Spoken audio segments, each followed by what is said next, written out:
Bab 406, kamu tidak pantas mendapatkannya. Valet adalah pemimpin organisasi. Suatu sasaran yang dapat membuat seorang pemimpin mengambil tindakan secara pribadi, jelas bukan sasaran yang kecil. Fang Yu awalnya mengira target Valet adalah Ares, tetapi dia tidak menyangka itu adalah Apollo muda. Namun, kekuatan ilahi yang terpancar dari Apollo memang lebih kuat dan lebih murni daripada kekuatan saudaranya Ares. Mungkinkah Valet juga menyadari keberadaan kekuatan suci? Ketika Apollo melihat Fang Yu tidak menjawabnya dan masih menatapnya dengan pandangan aneh, dia merasa tidak nyaman dan wajah mudanya memerah. Sebagai pangeran kecil keluarga kerajaan Nordik, ia dilahirkan dengan kunci emas di mulutnya, dan setiap orang yang melihatnya memperlakukannya seperti seorang kaisar. Tetapi Fang Yu yang ditemuinya malam ini tidak hanya terus menatapnya, tetapi juga tidak menjawab pertanyaannya. Kasar sekali, tidak berbudaya sekali. Dia menentang keluarga kerajaan Nord. Semakin Apollo memikirkannya, semakin marah dia, kemarahan terlihat jelas di wajahnya. Aku memberimu satu kesempatan terakhir. Segera alihkan pandanganmu dan minta maaf padaku. Apollo meninggikan suaranya, nadanya tinggi. Para tamu yang berada di dekatnya mendengar suara Apollo dan menoleh untuk melihat ke meja prasmanan. Melihat Apollo melotot ke arah Fang Yu, para tamu tampak terkejut, yang lalu dengan cepat berubah menjadi ejekan. Anak siapakah ini? Beraninya dia membuat marah Pangeran Apollo. Meskipun Apollo masih anak-anak, ia adalah pangeran kecil keluarga kerajaan Nordik. Ia sangat dicintai oleh Pangeran Joyce. Dengan identitas ini, Apollo bukan lagi anak biasa. Konsekuensi membuatnya marah sungguh mengerikan. Meskipun mereka yang dapat berpartisipasi dalam pertemuan pertukaran malam ini akan memiliki latar belakang keluarga yang baik. Tapi ini hanya Huaibei, hanya ibu kota selatan. Tidak peduli seberapa kuatnya sebuah keluarga di Huaibei, sulit untuk bersaing dengan keluarga kerajaan di Eropa yang telah diwariskan selama ribuan tahun. Singkatnya, pemuda ini dalam masalah, dari manapun dia berasal. Minta maaf padaku, kata Apollo dengan mata merah. Fang Yu bersikap seolah-olah dia tidak mendengar kata-kata Apollo dan terus memakan kue sambil menundukkan kepala. Apollo menatap Fang Yu, tubuh kecilnya sedikit gemetar, dan dia jelas sangat marah. Hei, anak muda, cepatlah minta maaf. Keadaan akan menjadi tidak dapat diperbaiki jika kamu menunggu. Seorang tamu di belakang Fang Yu menasihati. Boom! Apollo membanting meja, meraih sendok di tangannya dan menunjuk ke wajah Fang Yu. Pada saat ini, matanya merah dan garang, dan wajahnya yang awalnya tampan dan imut berubah sangat parah. Ketika dia marah, dia tampak lebih menakutkan daripada kebanyakan orang dewasa, dan dia sama sekali tidak tampak seperti anak berusia 10 tahun.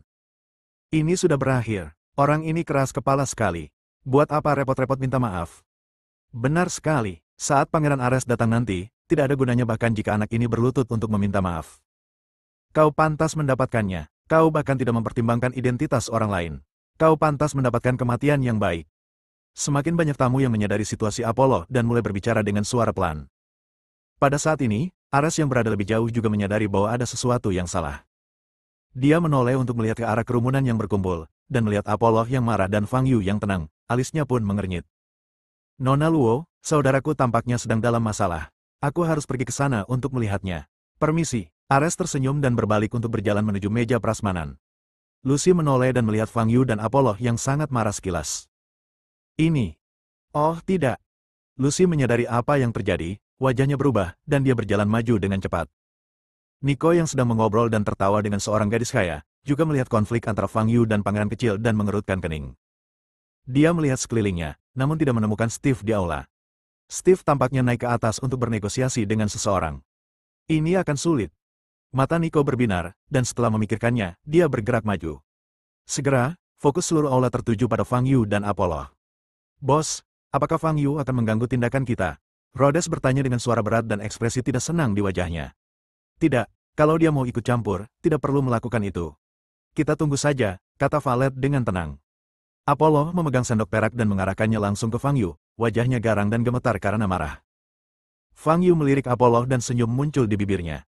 Apollo ini, betapapun kekuatan ilahiyahnya, hanya penampilannya saja yang tidak normal. Bagaimana mungkin seorang anak memiliki tatapan mata yang begitu ganas? Bagaimana mungkin seorang anak memancarkan niat membunuh setiap saat?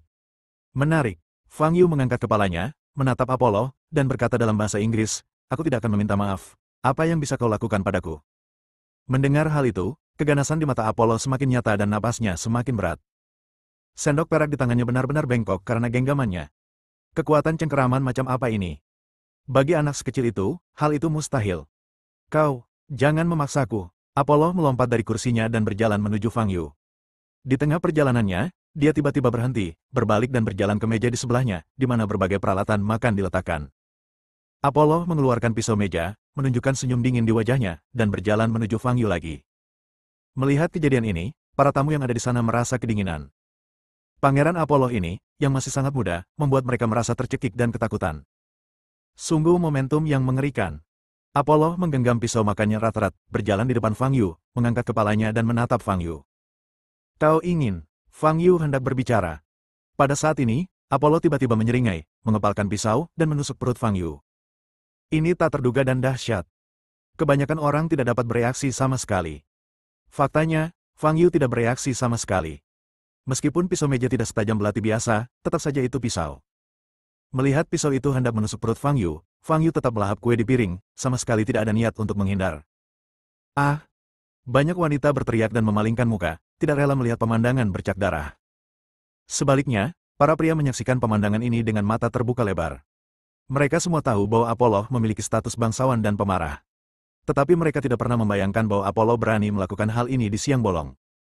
Lucy melangkah maju dengan cepat dan kebetulan melihat pisau makan hendak menusuk perut Fang Yu. Tuan Fang, wajah Lucy berubah drastis dan dia berseru kaget. Boom! Detik berikutnya, terdengar suara keras, seperti dua potong logam saling bertabrakan. Pisau makan di tangan Apollo, setelah menusuk perut Fang Yu, bukan saja tidak menusuk lebih dalam, tetapi bilahnya malah patah. Melihat kejadian itu, terdengarlah suara seru dari mana-mana. Apa yang terjadi? Kok bisa waktu pisaunya kena daging, malah patah sih? Apakah pemuda ini memiliki plat baja di perutnya? Semua orang menatap Fang Yu dengan tatapan ngeri.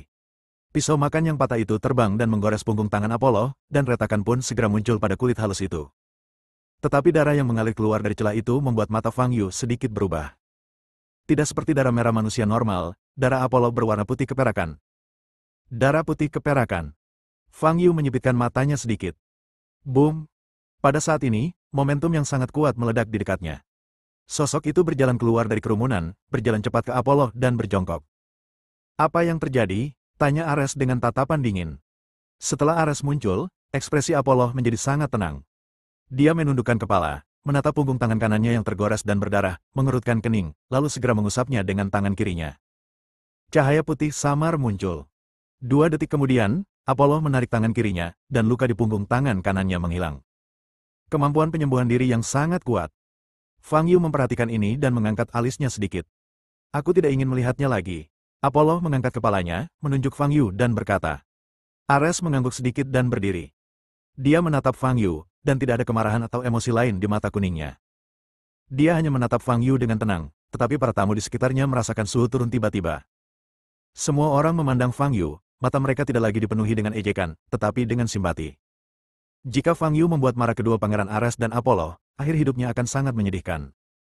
Kekerasan Apollo muda juga membuat para tamu yang hadir ketakutan.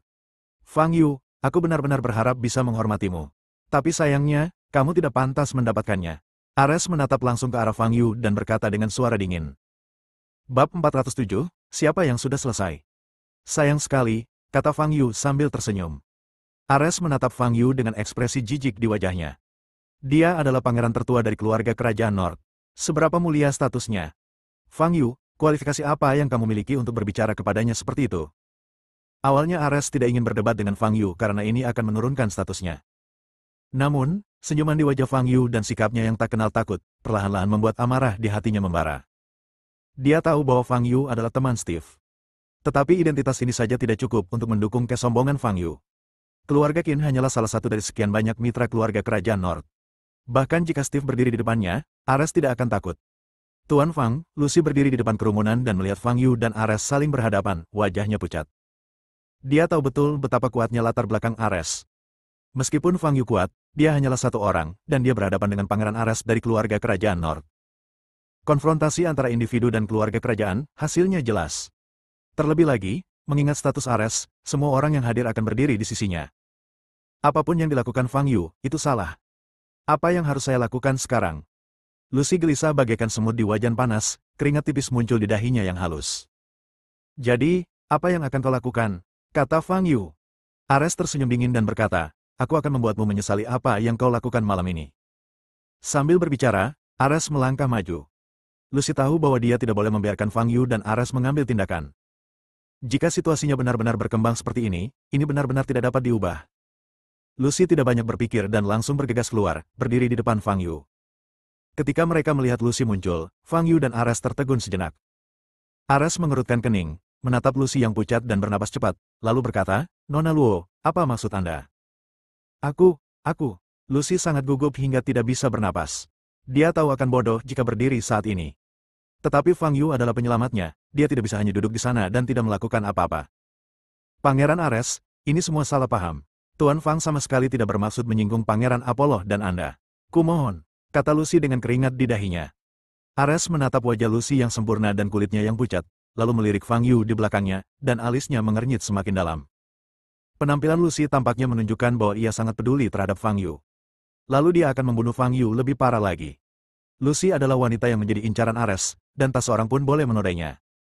Martabat keluarga kerajaan Nord tidak dapat diganggu-gugat. Nona Luo, silakan minggir, kata Ares dengan tatapan tegas di matanya. Saat dia berbicara, auranya menjadi lebih kuat. Tubuh halus Lucy bergetar dan hatinya hancur. Lucy, apa yang kau lakukan? Cepat kembali. Pada saat ini, seorang pria setengah baya botak di kerumunan berteriak keras. Mendengar suara ini, Lucy menggigil seluruh tubuhnya dan wajahnya memucat. Itu adalah suara pamannya, Holout. Cepat turun, jangan mempermalukan dirimu sendiri. Wajah Holout memucat dan dia berteriak lagi. Keluarga Luo memang dianggap sebagai keluarga kaya raya di Huaibei, tetapi tidak cukup baik di hadapan keluarga kerajaan Nord. Dia membawa Lucy ke sini hari ini karena dia ingin menggunakan Lucy untuk menghubungi Pangeran Ares, dan kemudian menemukan cara untuk menaiki kapal besar keluarga kerajaan Nord. Dan taruhannya benar, Lucy berbincang-bincang dengan Pangeran Ares dan semuanya berjalan baik. Tetapi sekarang, Lucy bergegas maju untuk menghalangi Pangeran Ares, yang pasti akan menyebabkan ketidakpuasan Pangeran Ares. Semua upaya sebelumnya sia-sia. Lucy berdiri di sana, tidak tahu harus berbuat apa. Holout melangkah maju dengan cepat, menarik Lucy menjauh, membungkuk pada Ares, dan berulang kali meminta maaf. Maafkan aku, Pangeran yang mulia, Lucy hanya minum sedikit anggur, dan mungkin sedikit tidak rasional. Ares melirik Holout dan melambaikan tangannya, memberi isyarat kepada Holout untuk pergi. Holout menarik Lucy keluar dari kerumunan. Apa yang ingin kau lakukan? Di mana otakmu? Holout mengetuk dahi Lucy dengan keras dengan jarinya dan memarahi. Mata Lucy memerah, dan dia berkata, Fang Yu adalah penyelamatku. Penyelamat, dasar dermawan yang tidak berguna. Jika tindakanmu membuat pangeran tidak senang, keluarga Luo kita akan tamat dalam hitungan menit. Kata Holout dengan marah. Sudah berakhir, keluarga kerajaan Nord hanyalah keluarga kerajaan Eropa. Tidak peduli seberapa kuat mereka, mereka tidak dapat mencapai sejauh itu.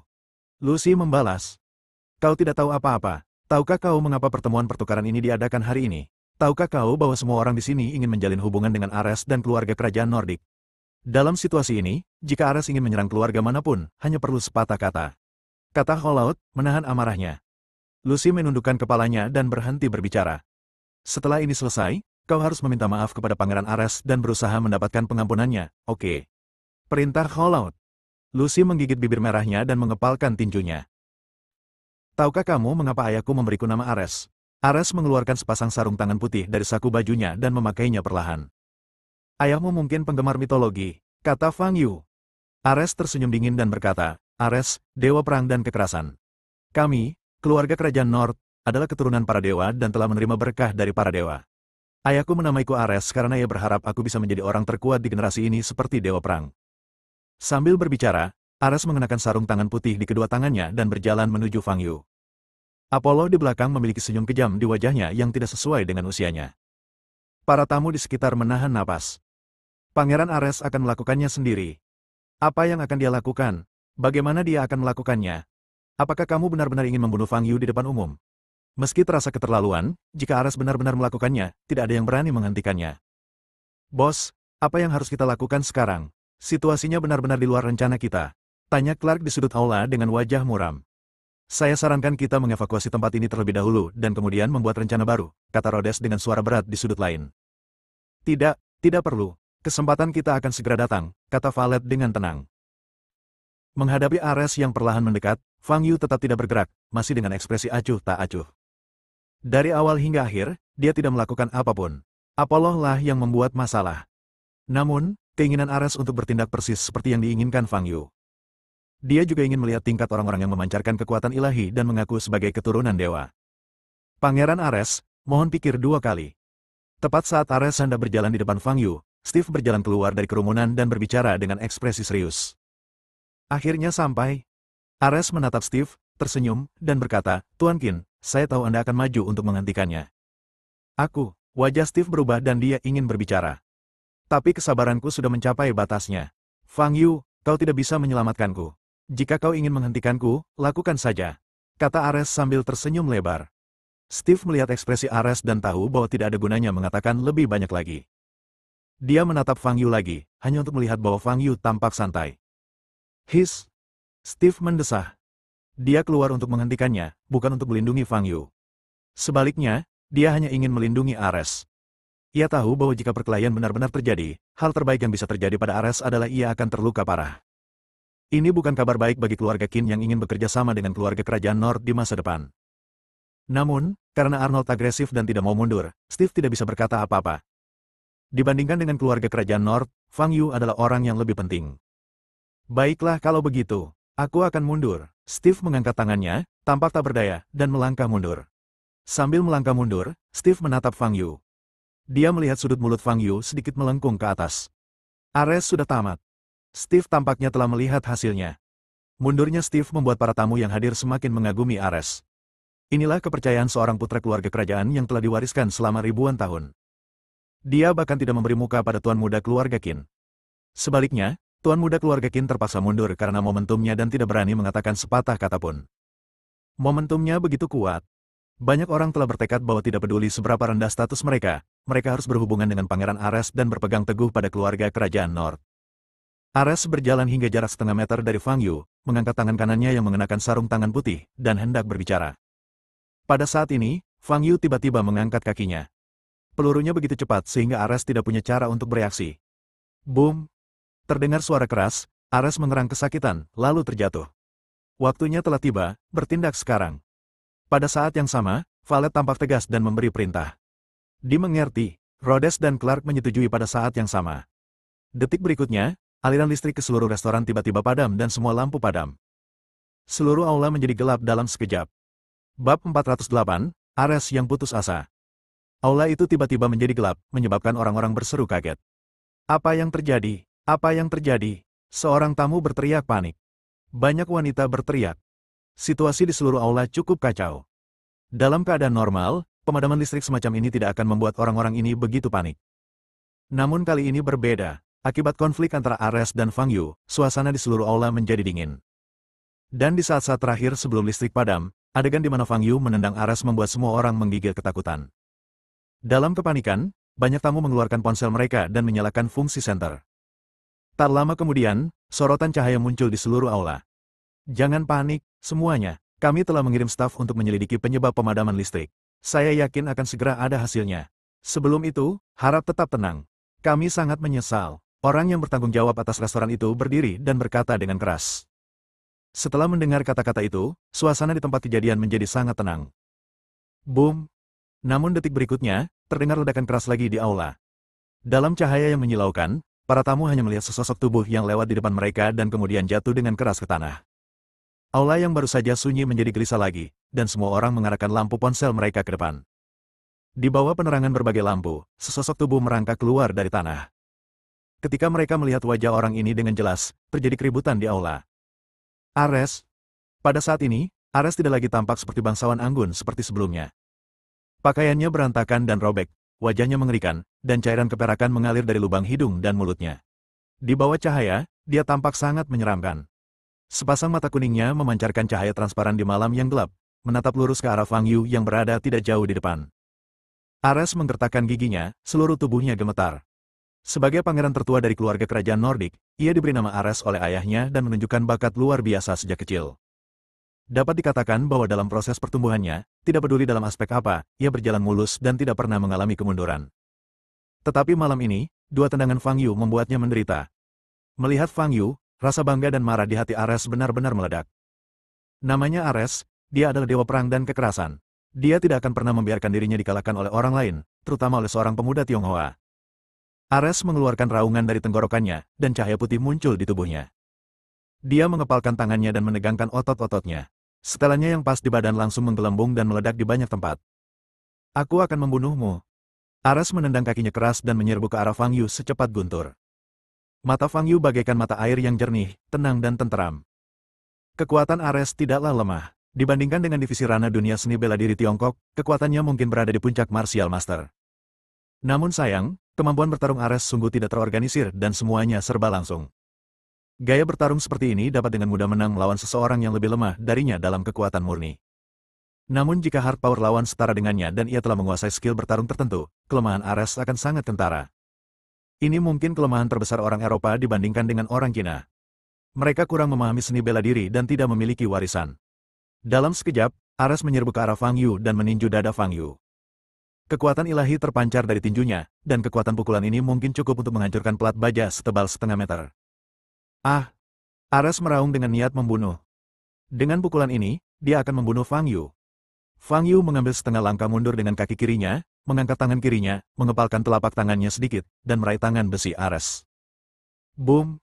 Dengan suara teredam, tanah tempat mereka berdua berdiri tiba-tiba runtuh, dan semua meja serta kursi di sampingnya tertiup angin.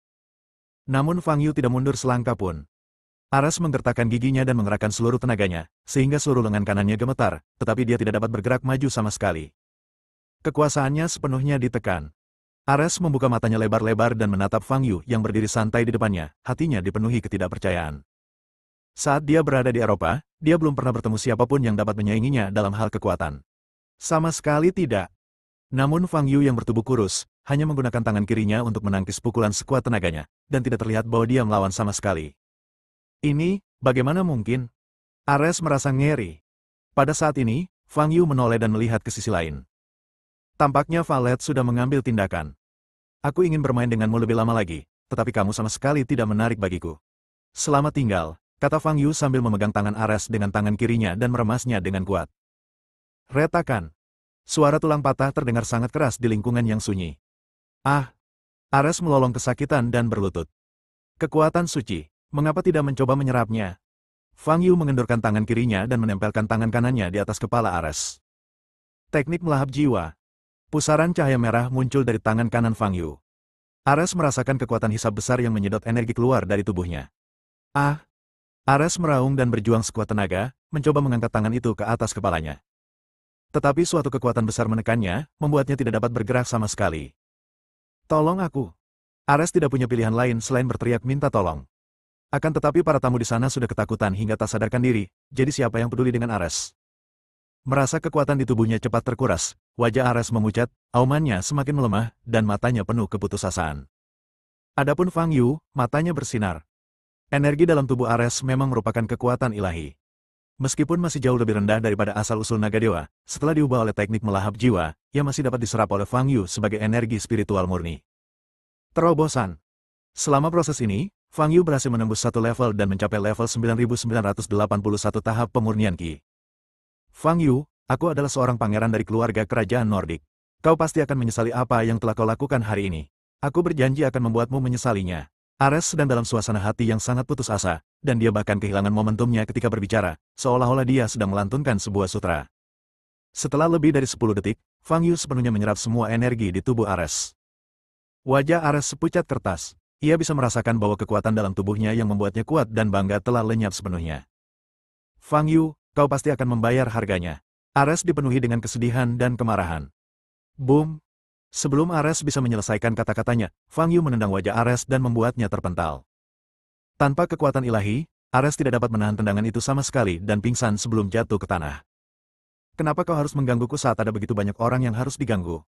Tidak ada yang bisa kulakukan. Fang Yu berkata dengan ringan, lalu berbalik dan melihat ke arah lain dengan senyum tipis di wajahnya. Efek penggunaan teknik melahap jiwa untuk menyerap kekuatan suci lebih kuat dari yang dia bayangkan. Dalam kasus ini, Apollo tidak bisa melepaskannya dan menyerap semuanya. Fang Yu bergerak dan menghilang di tempat. Pada saat ini, olah yang diterangi oleh lampu puluhan telepon seluler itu tiba-tiba sunyi senyap. Semua orang tampak terpaku saat melihat Ares yang terjatuh ke tanah dan pingsan. Sungguh menyedihkan. Sungguh menyedihkan. Hanya 2 menit yang lalu, Ares memberikan tekanan tanpa akhir kepada orang-orang, yang membuat banyak orang terkesan dan membuat mereka ingin berpegang teguh pada keluarga kerajaan Nord. Namun kini, Ares hanya terjatuh di sana, setengah lumpuh, tidak lagi memiliki sikap yang angkuh, dingin, dan arogan seperti seorang pangeran. Di tengah kerumunan, Steve menggelengkan kepalanya dan mendesah pelan. Dia sudah mencoba menghalanginya, tetapi sayangnya Ares tidak ambil pusing. Hasil ini sepenuhnya adalah kesalahan sendiri. Di sisi lain, Lucy dan pamannya Holot juga berdiri di sana. Holot, khususnya, terengah-engah dan tidak dapat berbicara. Ia tidak pernah menyangka sang Ares yang perkasa akan dihajar hingga mengalami kondisi yang menyedihkan seperti itu. Setelah lebih dari 10 detik, lampu di aula tiba-tiba menyala kembali. Melihat kekacauan di hadapan mereka, para tamu saling memandang seolah-olah mereka baru saja terbangun dari mimpi, yang ada hanyalah keterkejutan di mata mereka. Pada saat ini, Fang Yu sudah bergegas keluar dari pintu belakang aula. Valet dan dua orang lainnya berada tepat di depan, mengungsi dengan kecepatan yang gila-gilaan. Apollo berada di tangan Clark, tidak sadarkan diri. Fang Yu mengangkat telapak tangannya, memadatkan energi sejati di telapak tangannya, dan meledakkannya. Boom! Valet dan dua orang lainnya hanya merasakan napas yang menyesakan. Wajah mereka berubah drastis, tetapi mereka tidak punya waktu untuk menghindar. Bab 409, Amarah. Tanah di bawah kaki Clark meledak dan dia terpental. Dan Apollo yang ada dalam pelukannya pun terlepas pula dari tangannya. Seluruh tubuh Valet bersinar dengan cahaya ungu, dan energi kristal di tubuhnya meledak. Dia bergegas ke Apollo dan menangkapnya. Kemudian, Valet berbalik dan melihat sosok Fang Yu yang berjarak puluhan meter, dan hatinya pun hancur. Benar saja, Fang Yu berhasil menyusul. Bos, sesuai rencana, kau bawa Apollo pergi, dan Clark dan aku akan mengurus akibatnya. Kata zombie Rhodes dengan serius. Tidak, kau bawa Apollo pergi dan aku akan menahannya. Valet langsung menggelengkan kepalanya dan berkata. Bos, wajah Rhodes berubah. Kalian berdua bukan tandingannya. Kalian bahkan tidak bisa menghentikannya sedetik pun. Valet berkata dengan suara berat, kita tidak perlu berkorban yang tidak perlu. Mundurlah sekarang. Rhodes mengambil Apollo dari Valet, melirik Valet, menggertakkan giginya dan bergegas menuju hutan di depan. Menurut rencana semula, setelah bergegas melewati hutan, kami akan kembali ke ruang terbuka. Di ruang terbuka ini, Rhodes telah menyiapkan helikopter bersenjata yang dapat meninggalkan tempat ini dengan kecepatan tercepat. Sejauh ini, sebagian besar berjalan sesuai rencana. Satu-satunya perbedaannya adalah target yang direncanakan untuk mengejar mereka adalah Ares dan anak buahnya. Namun sekarang, orang yang mengejar mereka telah menjadi Fang Yu. Jumlah lawannya lebih sedikit dari yang direncanakan, tetapi bahayanya telah meningkat, sedemikian rupa sehingga Valet harus tinggal dan menghentikan Fang Yu sendiri. Clark, ikuti aku segera.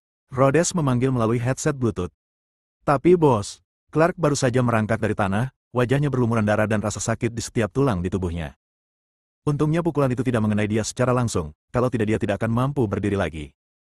Bos, kita akan menemukan jalannya. Ayo, berhenti bicara omong kosong, kata Rhodes dengan suara berat. Clark memandang Valet, yang sudah bergegas menuju Fang Yu.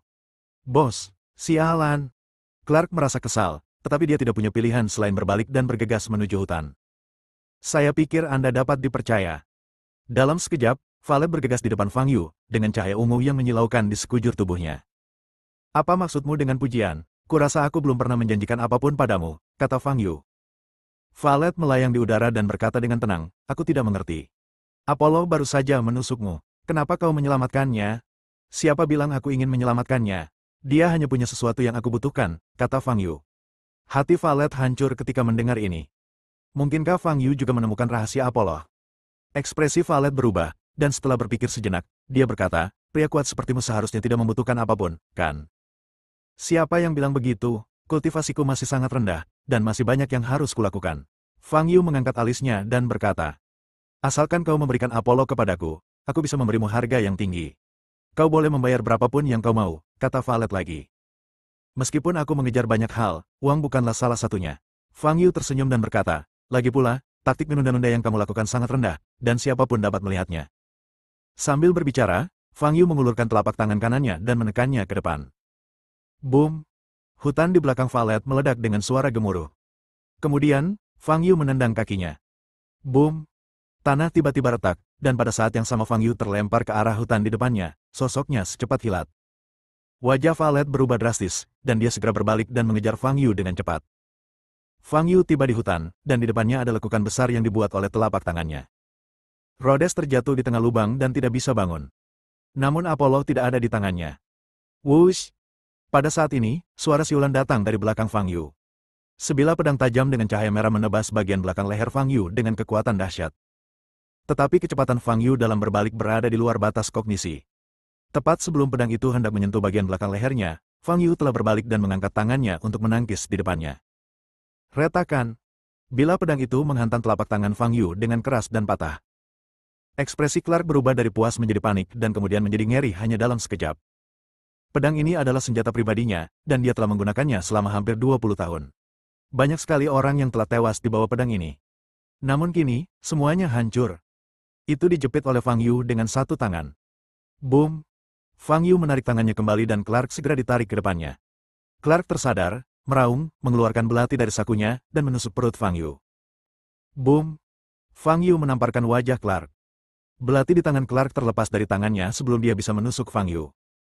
Pada saat yang sama, dia jatuh ke samping, jatuh ke tanah, matanya berputar, dan tubuhnya sedikit berkedut. Tamparan Fang Yu menghancurkan separuh wajahnya. Boom! Pada saat ini, Valet yang datang dari belakang meninju Fang Yu. Fang Yu melompat dan dengan mudah menghindari pukulan Valet. Valet memandang Rod dan Clark yang tergeletak di tanah, hatinya hancur dan amarahnya berkobar. Keduanya adalah bawahan paling terpercaya, tidak diragukan lagi. Tetapi sekarang, mereka semua dipukuli habis-habisan oleh Fang Yu. Boom! Terdengar ledakan keras dari tubuh Valet, dan cahaya ungu yang keluar dari tubuhnya menjadi semakin menyilaukan. Dia melepaskan energi kristal secara ekstrim, 55%. Ini adalah hasil kerja keras Valet selama 2 bulan terakhir. Dia meningkatkan level kristal yang dapat diaktifkan sebanyak 5% lagi. Fang Yu! Valet melihat ke arah posisi Fang Yu. Tetapi saat ini, Fang Yu telah menghilang dari tempat itu. Hati Valet dipenuhi rasa waspada dan dia melepaskan perisai energi dari tubuhnya untuk melindungi dirinya. Swoosh! Sebuah suara halus terdengar. Di sini, Valet menoleh dan melihat ke kiri. Benar saja, sosok Fang Yu muncul dengan cepat. Valet segera mundur selangkah dan memberi jarak antara dirinya dan Fang Yu. Tetapi saat ini, Fang Yu sudah bergegas ke arahnya. Valet menggertakkan giginya, tatapan matanya tiba-tiba berubah tegas. Saat bertarung melawan orang kuat seperti Fang Yu, Anda tidak bisa menang hanya dengan menghindar.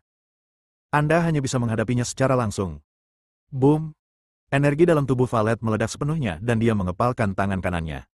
Tangan kanan langsung mengumpulkan energi yang sangat besar, dan ruang hampir tidak dapat menahannya, menyebabkan sedikit distorsi.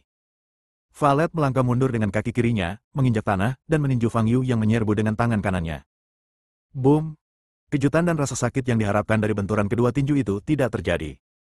Namun, tanah di depan dan seluruh hutan berubah menjadi gurun tandus akibat kekuatan pukulan Valet. Valet membuka matanya, tetapi tidak melihat Fang Yu. Bagaimana mungkin? Jantung Valet tiba-tiba bergetar, dan dia tiba-tiba menyadari sesuatu. Dia hendak berbalik ketika dia merasakan sakit yang tajam di bagian belakang lehernya. Lalu, pandangannya menjadi gelap, dia kehilangan kesadaran sepenuhnya dan terjatuh ke tanah. Kenapa orang-orang ini punya kesadaran tempur yang buruk? Membosankan sekali. Fang Yu menatap Valet yang terbaring tak sadarkan diri di tanah dan menggelengkan kepalanya pelan. Di mana tempat ini? Di mana saudaraku? Apa yang kau lakukan? Pada saat ini, sesosok tubuh berjalan keluar dari balik pohon di belakang Fang Yu. Itu Apollo. Tampaknya Apollo baru saja bangun dari koma dan tidak tahu apa yang telah terjadi sebelumnya. Halo, senang bertemu denganmu lagi. Fang Yu menatap Apollo dan berkata sambil tersenyum. Apollo tidak berniat menyapa Fang Yu. Dia melihat sekeliling dan hanya melihat pohon-pohon tumbang dan lubang besar di depannya. Hanya Fang Yu yang berdiri di depannya, saudaranya Aras hilang. Di mana ini? Aku ingin kembali. Aku ingin menemukan saudaraku. Teriak Apollo, matanya merah. Aku telah memukul kakakmu hingga pingsan dan dia tidak dapat menemuimu untuk sementara waktu, kata Fang Yu. Tersingkir, ekspresi Apollo membeku, lalu wajahnya tiba-tiba menjadi ganas, dan matanya melotot. Beranikah kau memukul kakakku? Beranikah kau memukul kakakku? Aura pembunuh yang mengerikan meledak dari Apollo. Pada saat yang sama, cahaya putih cemerlang terpancar dari tubuhnya, dan aura kekuatan ilahi muncul. Dia mengepalkan tangannya, membungkuk sedikit, dan giginya gemeretak. Boom! Bahkan tanah pun sedikit berguncang. Bab 410, Raja Abadi, bangun. Aku akan membunuhmu. Aku akan membunuhmu. Mata besar Apollo berubah menjadi merah darah saat ini. Dia menatap Fang Yu dan tiba-tiba mengangkat tangan. Boom! Seberkas cahaya putih melesat keluar dari tangan kanannya dan langsung menuju ke arah Fang Yu. Fang Yu mengambil langkah besar ke samping dan dengan mudah menghindari serangan itu. Boom! Namun tanah di belakangnya hancur berkeping-keping, lalu asap dan debu mengepul. Kalau tidak melihatnya dengan mata kepala sendiri, tidak akan ada yang percaya bahwa seorang anak semuda itu bisa memiliki energi yang begitu mengerikan dalam tubuhnya. Fang Yu merasakan bahwa energi dalam tubuh bocah nakal ini mungkin sebanding dengan energi Valet saat ini. Tetapi semakin kuat energi dalam tubuhnya, semakin baik bagi Fang Yu. Tidak perlu marah seperti itu. Aku baru saja memukuli saudaramu hingga babak belur dan membuatnya menjadi sampah. Fang Yu berkata dengan nada tenang, kata-kata yang cukup untuk membuat Apollo gila. Benar saja, setelah mendengar kata-kata itu, Apollo tidak dapat lagi menahannya, dan meraung ke langit dengan suara yang menyayat hati. Dia menyerang posisi Fang Yu dengan panik. Emosinya terhadap Fang Yu bukan lagi hanya kemarahan, tetapi kebencian. Dia ingin memakan Fang Yu hidup-hidup. Boom, boom, boom. Satu demi satu, energi menghantam berbagai lokasi di hutan, menyebabkan ledakan-ledakan. Di tengah serangan gencar demikian, Fang Yu bagaikan burung kecil yang riang, mengelak satu demi satu pukulan dengan mudah. Berkelahi dengan bocah nakal ini, serangan Fang Yu tampak tidak manusiawi. Jadi dia memutuskan untuk menggunakan cara yang paling sederhana, yaitu membiarkan Apollo kehabisan kekuatan fisiknya. Hanya butuh satu atau dua kata saja untuk membuat bocah kecil pemarah ini jengkel. Segala sesuatunya berkembang seperti yang diharapkan Fang Yu. Dalam waktu 2 menit, Apollo hanya bisa berdiri di sana, terengah-engah. Seluruh hutan hancur berkeping-keping oleh energi yang disemburnya, meninggalkannya dalam reruntuhan. Tetapi satu-satunya targetnya, Fang Yu, masih berdiri di depannya tanpa terluka, menatapnya dengan senyuman di wajahnya. Kenapa kau berhenti? Bukankah kau ingin membalaskan dendam saudaramu? Apakah ini semua yang kau punya? Fang Yu berkata sambil tersenyum menggoda. Ah! Apollo tidak tahan lagi mendengar perkataan Fang Yu dan meledak lagi. Boom! Semburan energi yang amat dahsyat keluar dari tubuh Apollo. Mirip seperti ledakan bom nuklir, hembusan udara menyebar ke segala arah. Satu-satunya pohon yang tersisa di seluruh hutan itu tumbang akibat hembusan angin ini. Serangkaian lubang berbentuk pusaran telah terbentuk di tempat Apollo berada. Dia berdiri di sana, wajahnya pucat. Pemakaian energi yang berlebihan membuat tubuhnya kelebihan beban dan tidak sanggup lagi menahannya. Apollo tampak sempoyongan, lalu matanya tertutup rapat dan dia terjatuh. Fang Yu terjatuh dari belakang Apollo. Sambil menatap Apollo yang terjatuh, lalu menatap Valet yang juga terbaring tak sadarkan diri di kejauhan, Fang Yu tiba-tiba teringat pada sekelompok orang yang disebut saleh di dunia kultivasi abadi ribuan tahun yang lalu. Di masa itu, siapapun yang berani menyentuh wanita dan anak-anak, pasti akan dihukum oleh orang-orang saleh tersebut, sehingga reputasi mereka hancur, dan dalam kasus yang serius, mereka bahkan akan dijebloskan ke penjara. Dan Fang Yu melakukan dua hal pada saat yang sama hari ini. Fang Yu berjongkok dan meletakkan tangan kanannya di kepala Apollo. Sebuah pusaran cahaya merah muncul di tangan kanannya. Teknik melahap jiwa. Wajah Fang Yu tenang saat ia menyerap kekuatan suci dalam tubuh Apollo.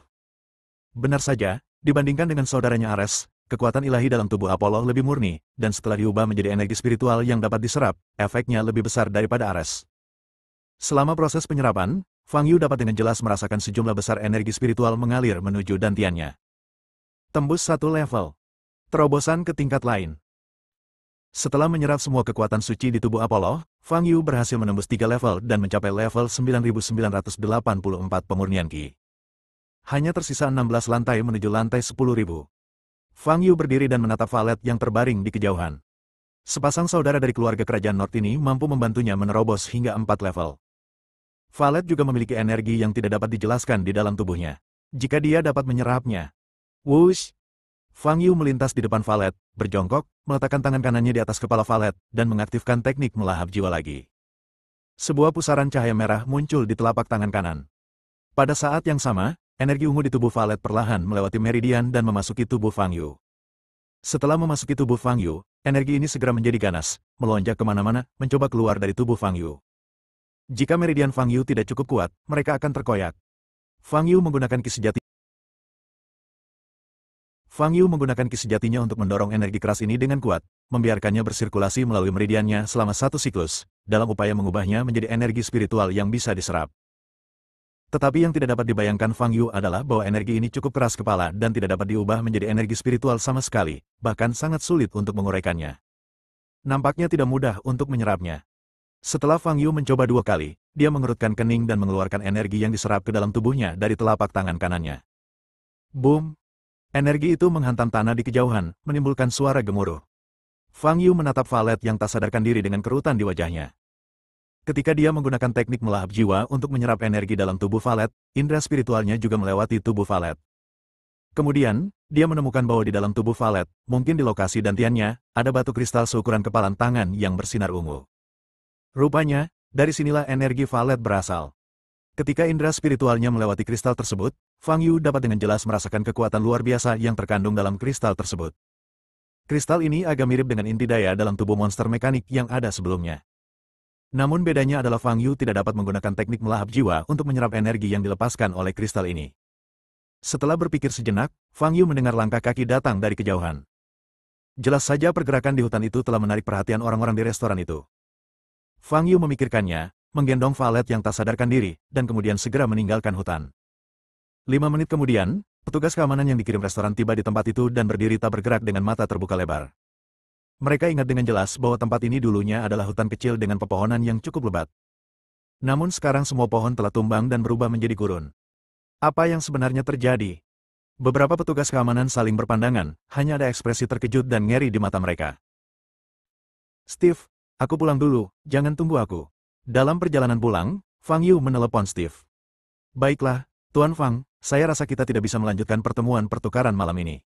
Kata Steve sambil tersenyum masam. Baiklah, itu saja. Fang Yu bersiap untuk menutup telepon. Tuan Fang, Pangeran Apollo, apakah dia juga dibawa pergi olehmu? Steve bertanya dengan ragu. Tidak, dia dibawa pergi oleh organisasi pembunuh bernama Valet, kata Fang Yu. Valet, baiklah, saya mengerti. Steve berkata, Tuan Fang, saya akan berusaha sebaik mungkin untuk menghindari tanggung jawab atas tindak lanjut keluarga Kerajaan Nord. Tak lama setelah menutup telepon, Fang Yu menggendong Valet kembali ke apartemen. Menggendong wanita seksi itu, Fang Yu menemui banyak tatapan aneh sepanjang jalan. Namun untungnya tidak seorang pun mengira itu penculikan. Fang Yu membawa Valet kembali ke apartemen dan membaringkannya di lantai satu-satunya kamar tamu. Saat wanita ini bangun, dia mungkin akan menghancurkan rumah ini. Kita harus waspada. Fang Yu teringat pada jimat yang diperolehnya dari Taoist Wuji di Pegunungan Api. Di antara jimat-jimat ini, ada satu yang disebut jimat penyegel jiwa. Selama jimat ini dilemparkan pada Valet, semua meridian di tubuhnya akan tersumbat dan dia tidak akan bisa menggunakan energi di tubuhnya. Fang Yu melafalkan mantra lalu menempelkan jimat penyegel jiwa di dahi Valet. Wush! Saat Fu Di menyentuh tubuh Valet, kilatan api muncul dan berubah menjadi cahaya putih yang masuk ke tubuh Valet. Dengan cara itu, Anda sudah selesai. Fang Yu hendak berdiri, tetapi setelah berpikir sejenak, dia mengarahkan jarinya ke dahi Valet, meninggalkan bekas di jiwanya. Setelah itu, jika Fang Yu ingin menyingkirkan Valet, ia hanya perlu mengaktifkan tanda ini untuk menghancurkan jiwa Valet sepenuhnya. Setelah melakukan dua hal ini, Fang Yu mengeluarkan tali dan mengikat tangan dan kaki Valet dengan erat. Dengan cara ini, Valet diculik sepenuhnya. Selanjutnya, Fang Yu perlahan-lahan dapat mempelajari kristal di tubuhnya dan cara mengubah energi ini. Jauh di bawah tanah, Surti dan berbagai makhluk abadi yang tampak aneh berlutut bersama di depan gua dengan ekspresi yang sangat saleh. Mereka sedang menunggu Raja Abadi untuk bangkit. Setelah memasukkan jantung yang dihidupkan kembali itu kembali ke dalam tubuhnya, Sang Raja Abadi mengalami koma. Sekarang, waktunya hampir bangun. Seluruh ruang bawah tanah berubah menjadi sunyi senyap, begitu sunyinya sampai-sampai orang bisa mendengar suara jarum jatuh. Semua makhluk hidup menantikan saat itu tiba. Gemerincing. Sebuah suara terdengar dari dalam gua.